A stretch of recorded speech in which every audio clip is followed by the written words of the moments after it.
ইদানিংকালে ফেসবুকের লেখালেখিতে পয়গম্বরী আদর্শের দিকে আমাদের খুব বেশি খেয়াল থাকে না। এ কারণেই সাম্প্রতিক সময়ে যেটা বহুত জটিল দেখতে পাচ্ছি সেটি হলো, অনেক সময় দেখি এবং লম্বা টাইম পর আমাদের বাংলাদেশের কোনো এক অনুষ্ঠানে বাংলাদেশের কোনো একজন উপদেষ্টা বলেছিলেন, এই জাতীয় সুযোগ হাতে পেতে 18 বছর অপেক্ষা করা লাগে। উনিও যেভাবে বলেছেন আমি বিলব্জিহি বললাম।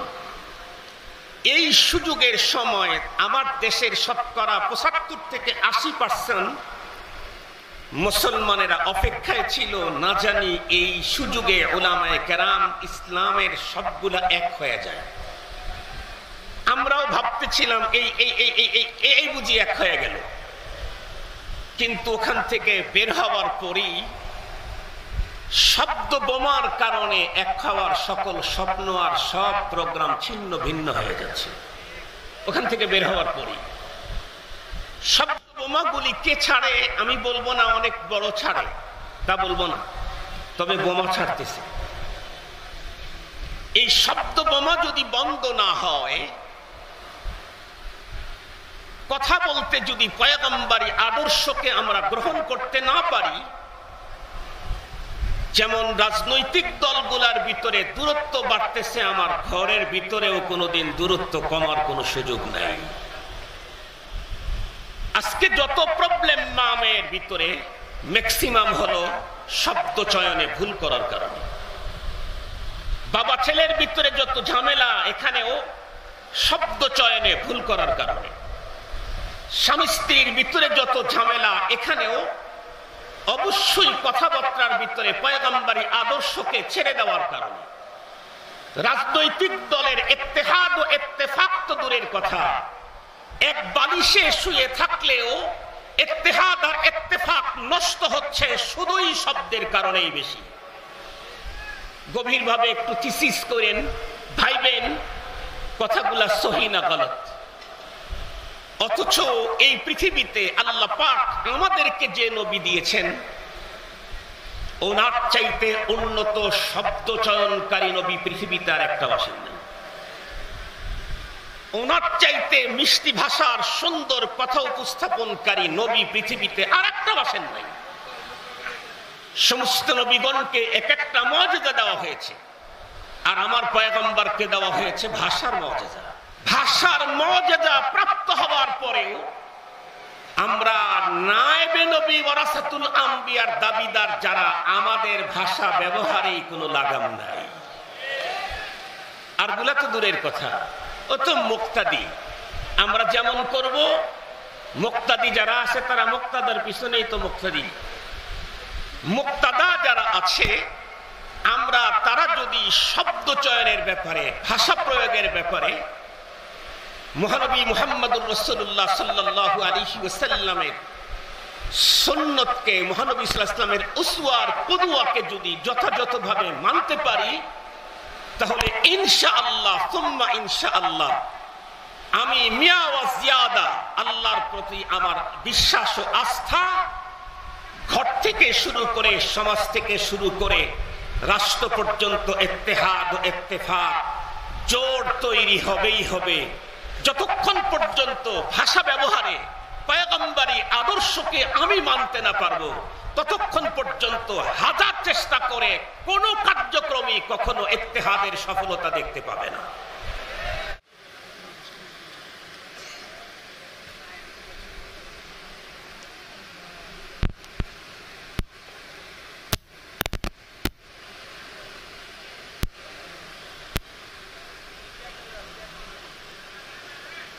إن الحمد لله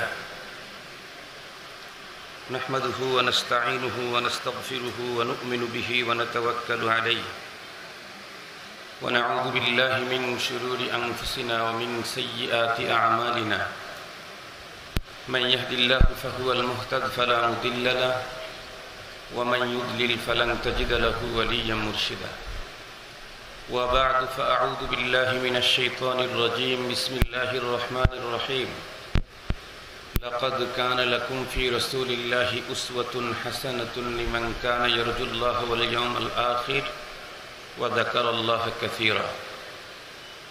وعن عائشة الصديقة رضي الله تعالى عنها أنها قالت: لم يكن النبي صلى الله عليه وسلم فاحشا ولا متفحشا ولا سخابا في الأسواق ولا يجزي بالسيئة السيئة ولكن يعفو ويصفح أو كما قال. صدق الله مولانا العظيم وصدق رسوله النبي الكريم ونحن على ذلك لمن الشاهدين والشاكرين والذاكرين والحمد لله رب العالمين. اللهم صل على سيدنا مولانا محمد وعلى آله وأصحابه وبارك وسلم. اللهم صل على محمد النبي الأمي وعلى آله وسلم تسليما. اللهم صل على محمد وأنزله المقعد المقرب عندك يوم القيامة. يا ربي صل وسلم دائما أبدا على حبيبك خير الخلق كلهم. আলহামদুলিল্লাহ, আজ 29 আগস্ট 2025 ইংরেজি জুমাবার বাংলাদেশ জাতীয় সিরাত কমিটির উদ্যোগে আয়োজিত ঐতিহাসিক দুধখোলা মাঠে দিনব্যাপী সিরাতুন নবী সাল্লাল্লাহু আলাইহি ওয়াসাল্লাম মহাসম্মেলনের সদরে ইজলাস, সম্মানিত সভাপতি মুআজ্জাজ হযরত বুজুর্গ উলামায়ে কেরাম, বিভিন্ন দ্বীনি মাদারিস থেকে আগত আজিজ তালাবা, বিভিন্ন অঞ্চল দূরদারাজের এলাকা থেকে সমাগত সম্মানিত সুধী, সর্বপ্রথম মহান আল্লাহ পাকের দরবারে আলিশানে লাখ কোটি শুকর যে রব্বে করিম আমাকে আজকে দুধখোলা মাঠের সিরাতুন নবী সাল্লাল্লাহু আলাইহি ওয়াসাল্লাম মহাসম্মেলনে শিরকত করার জন্য তৌফিক দিয়েছেন। এজন্য আমি দিল থেকে মহান সত্তার শুকরিয়া আদায় করছি, আলহামদুলিল্লাহ। সম্মানিত উপস্থিতি, আলোচক বিন্দু, অনেক লম্বা টাইম কথা বলার সুযোগ নেই এবং প্রয়োজনও মনে করি না। আমার 30 মিনিট সময়ের মধ্যেই আমি আমার আলোচনাকে কমপ্লিট করতে চাই, আল্লাহ তাআলা যদি আমাকে তৌফিক দান করেন। যখন থেকে আমি দাওয়াত প্রাপ্ত হয়েছি এই মাঠের আজকের এই সম্মেলনের, তখন থেকে একটা ফিকির মাথার মধ্যে ছিল। এই সম্মেলনে তো বর্তমান সময়ে বাংলাদেশের শীর্ষ আলোচক বিন্দু এবং শীর্ষ ওলামা, শীর্ষ মাশায়েখ যারা আছেন সবাই এখানে উপস্থিত হন, অতীতে হয়েছেন, হয়তো আজকেও হবেন ইনশাআল্লাহ। আর এখানে টপিকস, বিষয়বস্তু তো একটা, সেটা হলো মহানবী সাল্লাল্লাহু আলাইহি ওয়াসাল্লামের সিরাত। তো যেহেতু অনেক বড়রা এখানে আলোচনা করেন এবং আজকেও 1 ডজনের অধিক আলোচক হয়তো আলোচনা করে ফেলেছেন, আরও 1-1.5 ডজন আলোচক এখানে আলোচনা করবেন। এত বড়দের ভিড়ে আমি ছোটর এ কথাটা মানুষ কি নিবে, এটা আমার মাথার মধ্যে ছিল। পরে ফিকিরে আসলো, না, আমি ছোট মানুষ হলে কি হবে, আমার মুখ থেকে উচ্চারিত হবে এমন একজন মানুষের যার চাইতে বড় মানুষ পৃথিবীতে আর তৈরি হয়নি। পৃথিবীতে আমার রাসূলের চাইতে আরো বড় কোনো মানুষ তৈরি হয়েছে? পৃথিবীর সকলেই হলো মানব, আর আমাদের নবীজি হলেন মহামানব। এ কারণে আমি ছোট হলেও আলোচনা যেহেতু মহামানবের, এ কারণে ইনশাআল্লাহ আলোচনাকে ছোট করে দেখার কোনো সুযোগ নেই। নবী আলাইহিস সালামের সিরতের তো অনেক দিক আছে, আমি কোন দিক নিয়ে আলোচনা করব? টপিকস একটা হলেও তো একটা, বঙ্গোপসাগর একটা, কিন্তু কয় হাজার কোটি পুকুরের সমান হবে। বুঝেন নাই আমার কথা? বঙ্গোপসাগর তো একটা, কিন্তু এটা কয় হাজার কোটি পুকুর সমান হবে এটা মানুষ হিসাব করে বুঝাইতে পারবে না, দেখাইতে পারবে না। সিরাতুন নবী টপিকস একটা, কিন্তু এর ভিতরে যে কত দিক আছে এটা আমি আমার ভাষায় ব্যক্ত করতে পারবো না। তবে সহজভাবে যদি বলতে চাই, আমার জীবন যতক্ষণ মহানবীজির সিরত ততক্ষণ। আমার জীবনের এমন কোনো অপশন ফাংশন দিক নাই যেখানে আমার মহানবী সাল্লাল্লাহু আলাইহি ওয়াসাল্লামের সিরত নাই। আর কোরআনে কারীম স্পষ্ট ঘোষণা করে দিয়েছে আমার নবী মুহাম্মদুর রাসূলুল্লাহ সাল্লাল্লাহু আলাইহি ওয়াসাল্লাম আমার উত্তম আদর্শ। আমি আমার রাসূলের আদর্শ কতক্ষণ মানব? যতক্ষণ আমি পৃথিবীতে বেঁচে আছি ততক্ষণ। শুধু দিনে না, শুধু রাত্রে না, শুধু পথ চলতে না, শুধু কথা বলতে না, শুধু লিখতে না, শুধু শুনতে না। আমি বলতে আমার জীবনে যা আছে সব জায়গাতেই, সব ক্ষেত্রেই আমার রাসূল সাল্লাল্লাহু আলাইহি ওয়াসাল্লামের উত্তম আদর্শ আছে। এ কারণেই আমাদের রাসূল সাল্লাল্লাহু আলাইহি ওয়াসাল্লামের সিরতের আলোচনা শুধুই মহানবী সাল্লাল্লাহু আলাইহি ওয়াসাল্লাম এই পৃথিবীতে আগমনের মাস রবিউল আউয়ালে না, শুধুই নির্ধারিত তারিখে না। যেহেতু নবীর আদর্শ আমাকে প্রতিটি মুহূর্তেই মানতে হয়, এ কারণে মহানবী সাল্লাল্লাহু আলাইহি ওয়াসাল্লামের আদর্শ আমার মস্তিষ্কে প্রতিটি মুহূর্তে হাজির থাকতে হয়।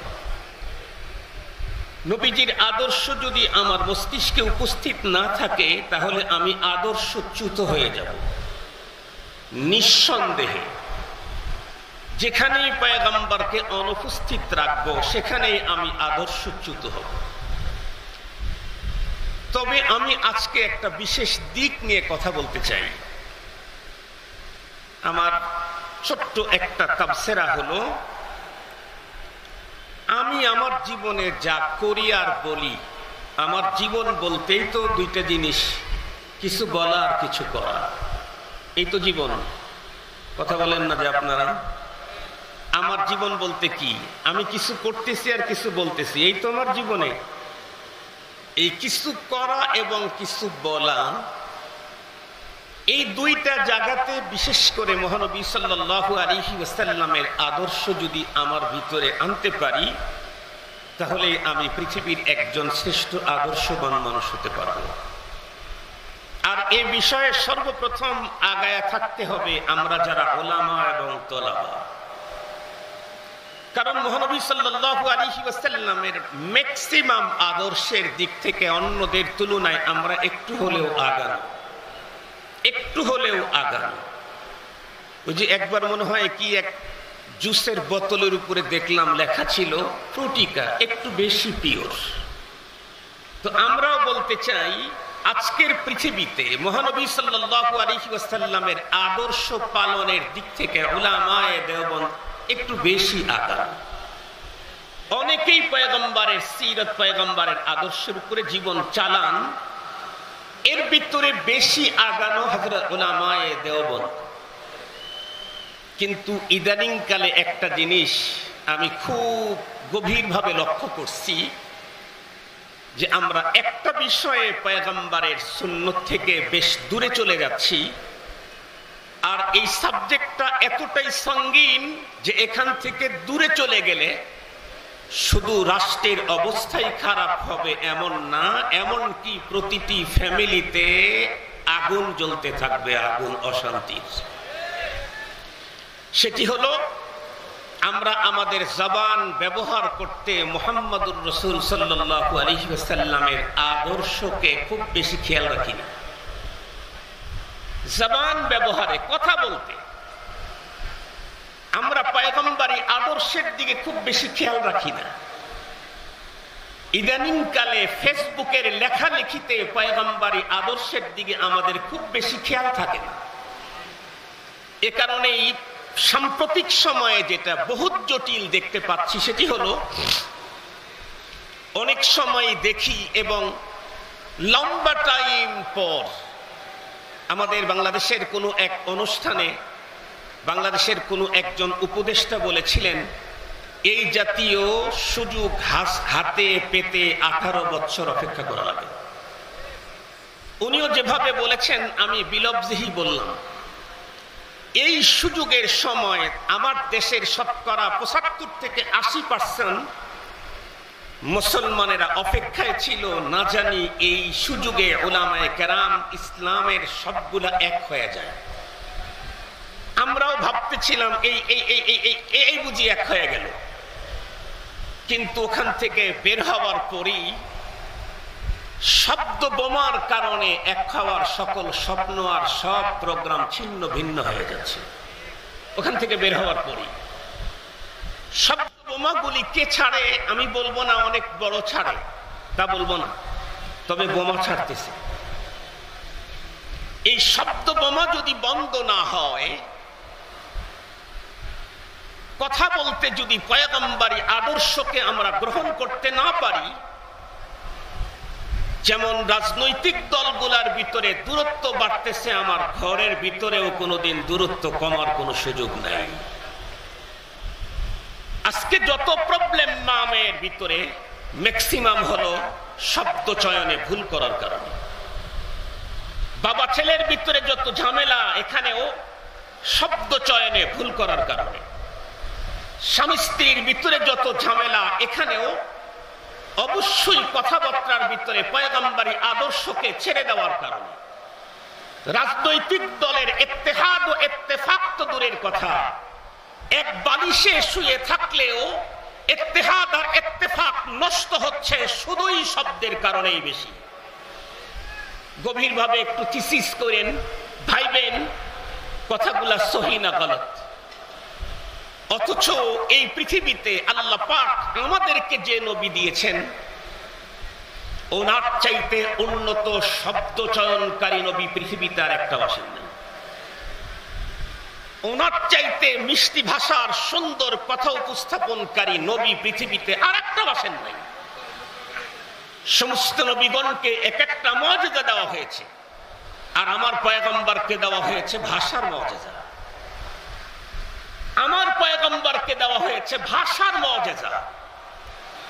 ভাষার মুআজিজা প্রাপ্ত হওয়ার পরেও আমরা নায়েবে নবী ওয়ারাসাতুল আম্বিয়ার দাবিদার যারা, আমাদের ভাষা ব্যবহারেই কোনো লাগাম নাই। আর গুলা তো দূরের কথা, ও তো মুক্তাদি। আমরা যেমন করব, মুক্তাদি যারা আছে তারা মুক্তাদার পিছনেই তো মুক্তাদি। মুক্তাদা যারা আছে আমরা, তারা যদি শব্দ চয়নের ব্যাপারে, ভাষা প্রয়োগের ব্যাপারে মহানবী মুহাম্মদুর রাসূলুল্লাহ সাল্লাল্লাহু আলাইহি ওয়াসাল্লামের সুন্নতকে, মহানবী সাল্লাল্লাহু আলাইহি ওয়াসাল্লামের উসওয়ার কুদওয়াকে যদি যথাযথভাবে মানতে পারি, তাহলে ইনশাআল্লাহ সুম্মা ইনশাআল্লাহ আমি মিয়া ওয়া জিয়াদা আল্লাহর প্রতি আমার বিশ্বাস ও আস্থা ঘর থেকে শুরু করে, সমাজ থেকে শুরু করে রাষ্ট্র পর্যন্ত ইত্তেহাদ ও ইত্তেফাক জোট তৈরি হবেই হবে। যতক্ষণ পর্যন্ত ভাষা ব্যবহারে পয়গম্বরী আদর্শকে আমি মানতে না পারবো, ততক্ষণ পর্যন্ত হাজার চেষ্টা করে কোন কার্যক্রমই কখনো ইত্তেহাদের সফলতা দেখতে পাবে না। মুহতারাম হাজিরিন, আমার রাসূল সাল্লাল্লাহু আলাইহি ওয়াসাল্লামের চরিত্র সিরাত সম্পর্কে আম্মা জান আয়েশা সিদ্দিকা রাদিয়াল্লাহু তাআলা আনহাকেও জিজ্ঞেস করা হয়েছিল। আমরা সকলেই জানি, আমি শুধু স্মরণ করায় দিচ্ছি, ওয়াদাক্কির ফাইন্নাদ যিকরা তানফাউল মুমিনিন হিসাবে জানা স্মরণ করায় দিচ্ছি। আপনারা বলেন, এই পৃথিবীতে কোনো একজন মানুষের তার চরিত্র সম্পর্কে দুনিয়াতে ভালো জানবে কে? নিঃসন্দেহে তার স্ত্রী। একজন পুরুষের চরিত্রের ব্যাপারে সবচাইতে ভালো জানবে, তার ব্যক্তিত্বের ব্যাপারে সবচাইতে ভালো জানবে তার স্ত্রী। স্ত্রীর চাইতে কোন পুরুষের ব্যক্তিত্বের ব্যাপারে নিট একদম ফ্রেশ কোন রিপোর্ট এই পৃথিবীর অন্য কোন মানুষ পেশ করতে পারে না। এ কারণে আমাদের রাসূল করিম সাল্লাল্লাহু আলাইহি ওয়াসাল্লাম বলেছেন, খিয়ারুকুম খিয়ারুকুম লিআহলিহি, খিয়ারুকুম খিয়ারুকুম লিআহলিহির অনেক তরজমা আছে, তার ভিতরে এটাও একটা, স্ত্রী যাকে ভালো বলবে সেই প্রকৃত ভালো। কেন? কারণ স্ত্রীর নিকট কোনো মানুষ তার হালতকে লুকায় রাখতে পারে না, তার সাথে দেহের সম্পর্ক। মুহতারাম হাজিরিন, তো আম্মা জান আয়েশা সিদ্দিকা রাদিয়াল্লাহু তাআলা আনহাকেই জিজ্ঞেস করা হয়েছে যে আল্লাহ পাকের রাসূল সাল্লাল্লাহু আলাইহি ওয়াসাল্লামের সিরত কেমন ছিল। তো আম্মা জান আয়েশা সিদ্দিকা রাদিয়াল্লাহু তাআলা আনহা আমার পয়গম্বরের সিরত সম্পর্কে কথিত হাদিসের ভিতরে 4টা কথা বর্ণনা করেছেন। 1 নাম্বার, লাম ইয়াকুনিন নবী সাল্লাল্লাহু আলাইহি ওয়াসাল্লাম ফাহিশা ওয়ালা মুতাফাহিশা ওয়ালা সাখাবান ফিল আসওয়াক ওয়ালা ইয়াজজি বিসাইয়্যাতি সাইয়্যা ওয়ালাকিন ইয়াফু ওয়া ইয়াসফাহ। আজকের এই সিরাতুন নবী মহাসম্মেলনে মহানবী সাল্লাল্লাহু আলাইহি ওয়াসাল্লামের সব সিরতের উপরে আলোচনা হবে বিভিন্ন দিক নিয়ে। আমি শুধু এখান থেকে 2-3টা কথা বলতে চাই। সিরাতুন নবীর এই আলোচনায় আমরা যারা বলতে আর শুনতে এসেছি, যদি এই আলোচনাটা আজকে বলার পরে শোনার পরে আমি এবং আপনারা সবাই আমল করতে পারি, তাহলে আমার বিশ্বাস আমাদের প্রত্যেকের অন্তরে আমাদের ইত্তেফাক নিয়ে যত প্রশ্ন আছে কমপক্ষে 50% প্রশ্ন বিদায় নিবে শুধুই পয়গম্বরী এই চরিত্রটা আমাদের ভিতরে আনলেই। তার ভিতরে 1 নাম্বার, লাম ইয়াকুনিন নবী সাল্লাল্লাহু আলাইহি ওয়াসাল্লাম ফাহিশা। নবী সাল্লাল্লাহু আলাইহি ওয়াসাল্লাম কখনো অশালীন কথা বলতেন না। ওয়ালা মুতাফাহিশা, ইচ্ছা বা অনিচ্ছাতে এমনিতেই নবী আলাইহিস সালাম কখনো অশালীন কাজও করতেন না, কথাও বলতেন না। এরপরে নবী আলাইহিস সালামের এই এতটুকু কথার উপরে যদি আমরা একটু তাকাই, আমরা যারা ওয়ারাসাতুল আম্বিয়া বলছি, আমরা বক্তৃতার মঞ্চে ও শব্দ চয়নের ব্যাপারে ভয়ঙ্কর রকমের পদস্খলন ঘটাচ্ছি, যার কারণে আগের থেকেই রাসূলের দুশমন যারা, তারা এই সুযোগ পেয়ে আমার ইসলাম আর দ্বীনের উপরে কটাক্ষ করার পথ পেয়ে যাচ্ছে।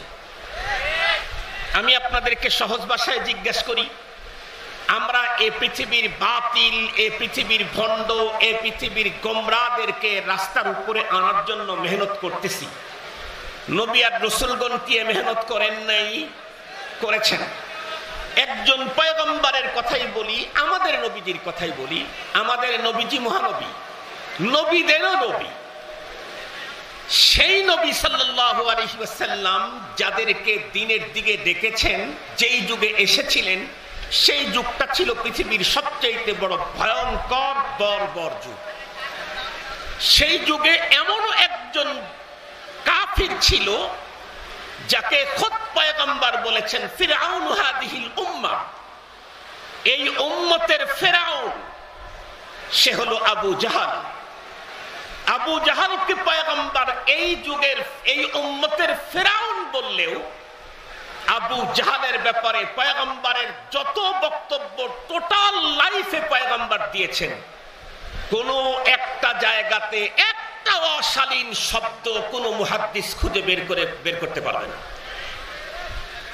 কোনো একটা জায়গাতে একটা শব্দ অশালীন বের করেছেন এমন কেউ দেখাইতে পারবে না। বরং আরো যদি একটু গভীরে যাই, তাহলে বলতেই হবে পৃথিবীতে যত নবী আল্লাহ পাক পাঠিয়েছিলেন, কোন নবীজি তাদের জবান থেকে কোনোদিন ফুহশ কথা বলেন নাই, কোন নবীজি বলেন নাই। তাহলে আমরা তো উলামায়ে দেওবন্দ অন্য সবার চাইতে পয়গম্বরের সুন্নত 1% হলেও বেশি আমল করি, তাইলে সেই ক্ষেত্রে ওই সুন্নতটা কেন মানতে পারতেছি না যেটা শুধু আমার পয়গম্বরের সুন্নত না, সকল নবীকে দিয়ে পাঠানো হয়েছে? সেটি হলো অশালীন কথা না বলা, শালীন কথা বলা, ফুহশ না বলা, অশালীন মন্তব্য বক্তব্য কখনোই না করা। সমস্ত নবীগণের সুন্নত। আমি সম্ভবত ফরিদপুরের এক আন্তর্জাতিক সম্মেলনে যোগদানের জন্য যাচ্ছিলাম। এক ভার্সিটির একজন প্রফেসর, উনি কওমি মাদ্রাসা থেকে দাওরা হাদিস, এরপরে ডক্টরেট নিয়ে উনি এখন একটা বিশ্ববিদ্যালয়ের প্রফেসর। উনি আমার গাড়িতে উঠে বলতেছিলেন, হুজুর আপনাকে আমি পছন্দ করি, ভালোবাসি। তো আমি বললাম, আল্লাহ আপনাকে ভালোবাসুক। উনি বললেন, হুজুর আপনার সাথে কথা বলার জন্য 4-5 বছর হয় চেষ্টা করি, কিন্তু হয় না। আজকে একই গাড়িতে বসেছি, একটা কথা বলতে পারি কি? আমি বললাম, বলেন। উনি তখন বললেন আফসোস করে যে, হুজুর আমি কওমি মাদ্রাসার যদি ইউনিভার্সিটিতে পড়াই। আমরা কওমি মাদ্রাসার উলামায়ে কেরাম আজকের পৃথিবীতে নবীজির আদর্শের উপরে চলনেওয়ালা যত মানুষ আছে তার মধ্যে 1% হলেও আমরা আগানো। কিন্তু দুঃখের সাথে বলতে হয়, একটা গুরুত্বপূর্ণ বড় সুন্নত আমাদের ভিতরে মাতরুক। কি? সেটা হলো শুদ্ধ ভাষায় কথা বলা, শালীন ভাষায় কথা বলা। উনি বললেন এ কথা বাংলাদেশের কোন এক অঞ্চলের দিকে ইশারা করে বললেন, সেই অঞ্চলে বাংলাদেশে সবচাইতে বিদগ্ধ বিচক্ষণ প্রজ্ঞাময় বিজ্ঞ উলামায়ে কেরাম তৈরি হয়েছে, তাদের দ্বারায় অনেক খেদমত হয়েছে। শুধুই ভাষার সমস্যার কারণে তাদের যতটুকুন হওয়ার কথা ততটুকুন হয় নাই। আমরা অনেক সুন্নতকে মানি, শুদ্ধ ভাষায় কথা বলা সব নবীর সুন্নত। এই সুন্নত কেন মানি না? মুহতারাম হাজিরিন, কথা তো সহি। আমার রাসূলকে শুদ্ধ ভাষা শিখাবার জন্য তাকে নিজের ঘর থেকে অন্যত্র পাঠানো হয়েছিল। কেন? নবী নবুয়াতের কাজ করতে গেলে ভাষায় যদি প্রবলেম থাকে, তাহলে ভাষার দৌরাত্মওয়ালারা এই দিক থেকে ক্রিটিসাইজ করার সুযোগ পাবে। সেটাকেও সদ্দেবাপ করে দিয়েছেন রব্বুল আলামিন। আমি দাওয়াতের কাজ করতে গেলে যেমন আমার চেহারা সুরত, এটাকে সাজগোজ যেমন করা লাগে, পোশাকটা যেমন সুন্দর করা লাগে, পাচন ভঙ্গি তেমন সুন্দর করা লাগে, তেমনি আমার ভাষাটা শব্দগুলাও তেমনই সুন্দর করা দরকার, যাতে ভাষার কোন দিক থেকে রাসূল বিদ্বেষী কেউ কখনো ইসলাম মুসলিমদের উপরে আক্রমণ করার সুযোগ না পায়। মুহতারাম হাজিরিন, কিছুদিন আগে এক ভদ্রলোক হঠাৎ করে আরেক ভদ্রলোকের ফোনটা আমারে ধরায় দিয়েছে। উনিও ডক্টর, যার সাথে ফোন ধরায় দিয়েছেন উনিও ডক্টর, মাঝখানে আমি মোল্লা। আমারে কিছু বলার আগে বলতেছে, এই যে একজন ইসলামিক স্কলারের সাথে কথা বলেন। আমি তো আছি ইসলামিক স্কলার না, আমি হইলাম কওমি মাদ্রাসায় পড়ুয়া একজন মোল্লা। তো ইসলামিক স্কলার শব্দ শুই নাই, ওই পাঠ থেকে ওই ডক্টর সাহেব শুধু ইংরেজি বলতেছে। আমি তো আর কিছু বুঝি না, তো আমি চুপ করে আছি। এরপরে উনি এটা বললেন ওটা বললেন, অনেক কিছু বলার পরে আমাকে জিজ্ঞেস করেন আপনি কি করেন। আমি বলছি ভাই আমি মাদ্রাসা পড়াই আর মসজিদে পড়াই। মাদ্রাসা কি পড়ান, মসজিদে কি পড়ান? মসজিদে নামাজ পড়াই, মাদ্রাসায় সবক পড়াই। এরপরে উনি আরবি বলা শুরু করলেন। আরবিতেও তো আমি অত দক্ষ এক্সপার্ট না, কারণ আমি তো সবসময় আরবি কথোপকথনে অভ্যস্ত না। আমি আর আরবি বলি না, আমি শুধু শুদ্ধ ভাষায় বাংলা বলতেছি।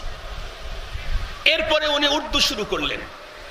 উর্দু তো আমি ওনার চাইতে ভালো বলতে পারি, কিন্তু আর দুইটা পারি না, এটা আর দেখায় লাভ কি? এই জন্য তখন আমি বাংলা বলতেছি।